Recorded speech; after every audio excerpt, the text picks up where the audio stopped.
No, look, please understand why I have been disqualified. I've been disqualified because the Prime Minister is scared of my next speech. He's scared of the next speech that is going to come on Adani, right? I've seen it in his eyes. So he's terrified of the next speech that is going to come, and they don't want that speech to be in Parliament. That's the issue. That is why, first the distraction, now the disqualification. Please don't be confused about this matter. There is a deep relationship between Narendra Modi ji and Mr. Adani. There is a question. 20,000 crore rupees have suddenly arrived in Mr. Adani's shell companies. Where has this money come from? Whose money is it? It is, some of these companies are defense companies. Why is the defense ministry not asking this question? Why is the defense ministry not asking the question? But please explain to us, whose money is this that is being spent on our drone development, that is being spent on our missile development, that is being spent on our ordnance production? Why is the defense ministry not asking this question? Manjari, please. एक minute मंजरी.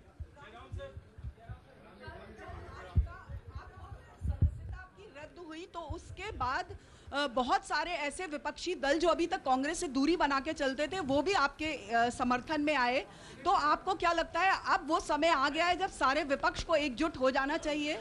मैं उन सब विपक्षी दलों का धन्यवाद करता हूं कि उन्होंने इस बात में हमारी सपोर्ट की और हम सब मिलके काम करेंगे. रंजीता. जिस बयान को लेकर आपको ये सजा सुनाई गई है, क्या आपको लगता है, आपको अफसोस है उस बयान को लेकर? क्या कहेंगे उस बयान पर? अब देखिए, अब ये लीगल डिस्कशन है, उस पे मैं टिप्पणी नहीं करना चाहता हूं क्योंकि ये कोर्ट में मामला है. मगर मैं जो भी सवाल उठाता हूं वो सोच समझ के उठाता हूं. हाँ जी, नीरज. राहुल जी, अभी कुछ ही दिन पहले लक्षद्वीप के सांसद मोहम्मद फैजल की सदस्यता गई थी और बाद में हाईकोर्ट ने स्टे कर दिया था. अभी उनकी मेंबरशिप रीइंस्टेट नहीं हुई है. देखिए, सुन लीजिए. हाँ. राहुल जी सुन लीजिए, अभी उनकी सदस्यता रीइंस्टेट नहीं है, लेकिन चुनाव आयोग ने चुनाव की घोषणा करने के बाद उसे रोक दिया था.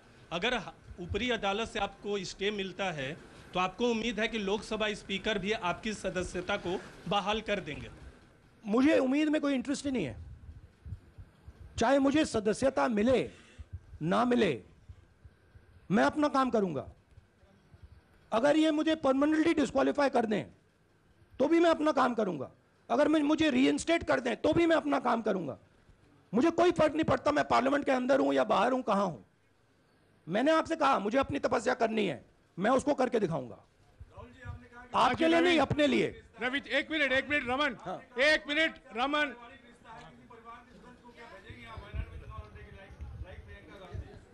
It is not up to me, it is up to Congress president कौन जाएंगे.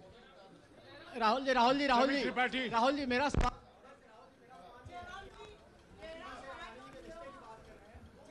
आपके यहाँ बैठे हैं. हाँ. दोनों मुख्यमंत्रियों का भी अडानी जी से रिश्ता है, उनके साथ लेन देन का मामला, उसका कहा जाए धंधे का मामला है.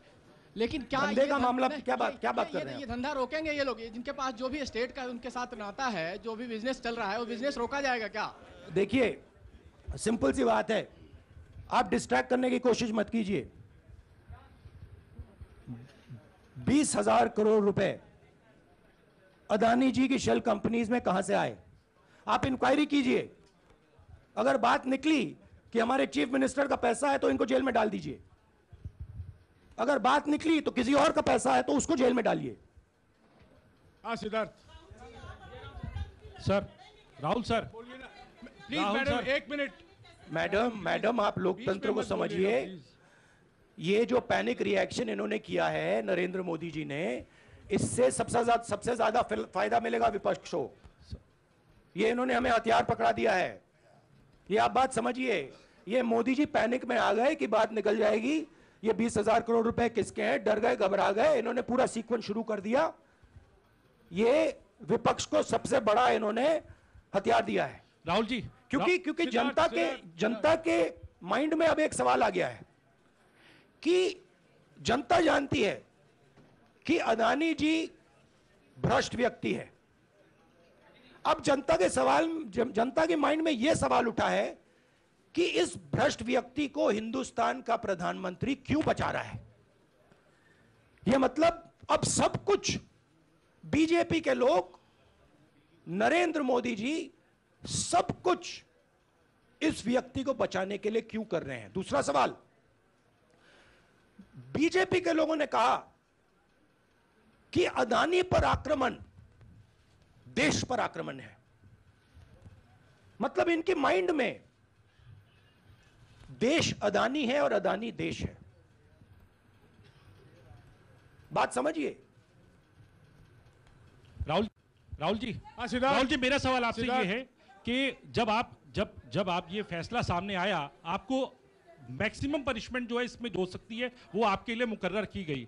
इस बीच कई लोगों ने ये भी कहा, आपके पार्टी के भी एक सांसद ने कहा कि कम से कम जज को ये देखना चाहिए था कि सामने जो शख्स है वो एक गांधी परिवार से आता है। इस पर आप क्या कहेंगे, और आपको लगता है मैक्सिमम पनिशमेंट जो है आपके केस में, मैक्सिमम पनिशमेंट आपके लिए मुकर्रर की गई, क्या आपको इसके पीछे क्या कहना है आपका? वही मैंने कहा, अगर डिस्ट्रैक्शन करना है, मैक्सिमम पनिशमेंट की तो जरूरत है। मिनिमम पनिशमेंट से बात थोड़ी बनेगी। मैं तो सोच रहा था भैया 5 साल होते, 7 साल होते, 10 साल होते, वो भी मिल जाता। मुझे क्या फर्क पड़ रहा है यार राजदीप,